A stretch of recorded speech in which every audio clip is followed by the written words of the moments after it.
நீங்க வரவங்களை ரிசீவ் பண்ணி நம்ம மேல டவுட் வராத மாதிரி பாத்துக்கோங்க. நான் அத்தையை ரெடி பண்ணிட்டு வரேன். சரி, நான் பாத்துக்கிறேன். சரி, வாங்க அத்தை.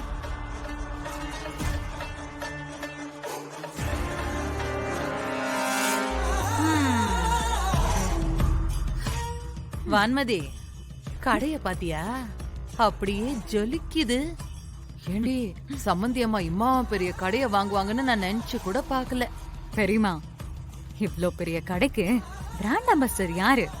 நான் தான். ஏய், நானும் கேட்கணும்னு தான் நினைச்சு நிக்கிறேன். அம்பாசடர்னா காரு தானடி. பழைய காரி அந்த அம்மா உனக்கு கொடுக்கணும்னு சொல்லிச்சு. ஐயோ பெரியமா, அது இல்ல. நான் இந்த கடையோட அடையாளம். இந்த மாதிரி பெரிய கடைக்கெல்லாம் பெரிய பெரிய ஹீரோயின் தான் பிராண்ட் அம்பாசிடரா இருப்பாங்க. அந்த மாதிரி இந்த கடைக்கு நான் தான். கடைக்கு அடையாளனா அப்ப நீதான் ஓனரா? இது நல்லா கீது. கண்ணாலம் பண்ணி குடுக்கும்போது உனக்கு கடையோடு குடுப்பாங்க போலகுது. இது ஒரு நல்ல ஐடியாவா இருக்கே. அண்ணாமலை ஆட்டுக்கிட்ட கேப்போம். பெரியமா, நீ இங்கே இரு, நான் வந்துடுறேன்.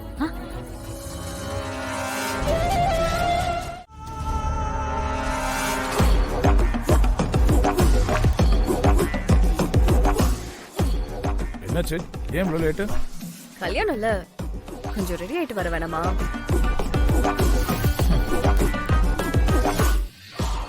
இன்னைக்கு இந்த கல்யாணம் நடக்காது.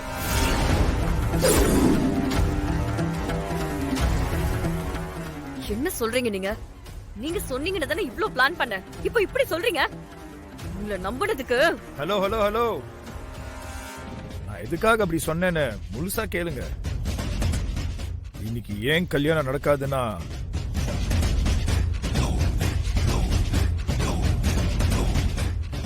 எந்த அம்மன் சிலைக்கு முன்னாடி பூஜை பண்ணி 11 ஜோடிகளுக்கு கல்யாணம் பண்ணி வைக்கணும்னு நினைச்சாங்களோ அந்த சிலையை காணும். அதை கண்டுபிடிக்க தான் அந்த வருண் போறான். அவன் கூட வெண்ணிலாவும் போறான். அப்போ இன்னைக்கு என்னோட கல்யாணம் நடக்காதா? எதுக்காக என்ன வர சொன்னீங்க? அவசரப்படாதீங்க, இந்த கல்யாணம் நடக்கும். அதுவும் எங்க அத்தை சம்மதத்தோடவே நடக்கும். என்ன உளறீங்க? அவங்க தான் என் மேல கோவமா இருக்காங்கல்ல, அப்புறம் எப்படி அவங்க சம்மதிப்பாங்க? அதுக்கு ஒரு வழி இருக்கு. இன்னைக்கு அந்த 11 ஜோடிகளுக்கு கல்யாணம் நடக்கணும். நடக்கலனா எங்க அத்தைக்கு பெரிய அவமானம் ஆயிடும். சோ இந்த கல்யாணம் நடந்தாகணும். எங்க அத்தை மானம் காப்பாத்தப்படணும். அதுக்கு நீ ஒண்ணு பண்ணணும். நானா? என்ன பண்ணணும்? அந்த வெண்ணிலா எப்படியாவது சிலையை எடுத்துட்டு வருவேன்னு சொல்லிதான் வருண் கூட போயிருக்கா. ஏற்கனவே அண்ணாமலத்தை வீட்டுல என்ன நடந்தாலும் அவ தான் காரணம்னு சொல்றாங்க. அவ மட்டும் அந்த சிலையை தேடி கண்டுபிடிச்சு கொண்டு வந்துட்டானா அவ்வளவுதான். வீட்டு பொறுப்பு மொத்தத்தையும் அவள்கிட்டே கொடுத்துருவாங்க. ஆனா அதுவே வெண்ணிலாக்கு பதில் நீ போய் சிலையை கொண்டு வந்தா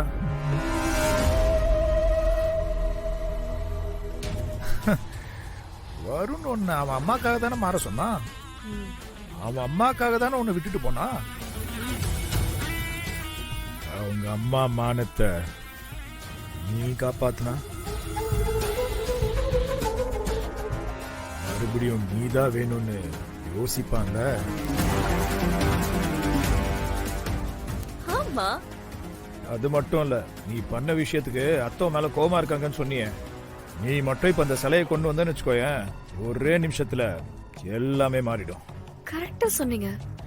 ஆனா சிலையை நான் எப்படி கண்டுபிடிக்கிறது? Very simple.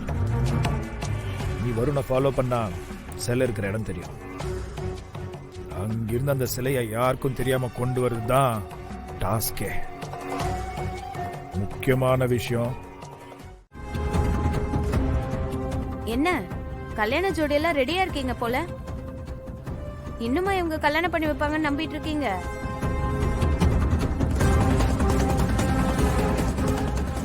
என்ன புரியலையா? நீங்க நினைக்கிற மாதிரி இங்க அம்மன் சிலையெல்லாம் ஒண்ணு கிடையாது. இங்க பூஜையும் நடக்க போறது இல்ல, உங்க கல்யாணமும் நடக்க போறது இல்ல.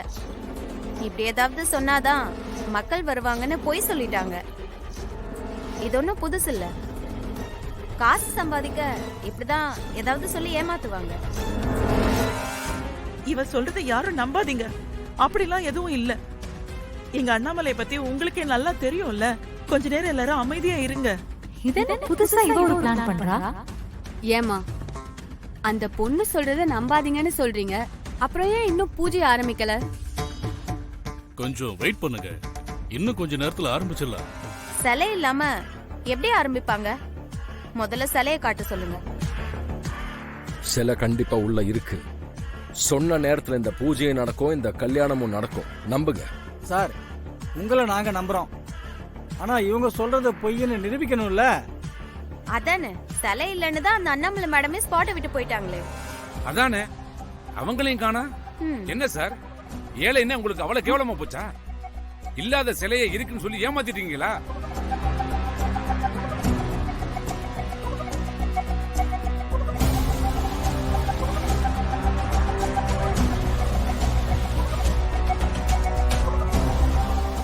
வேலையை ஆரம்பிச்சிட வேண்டியது.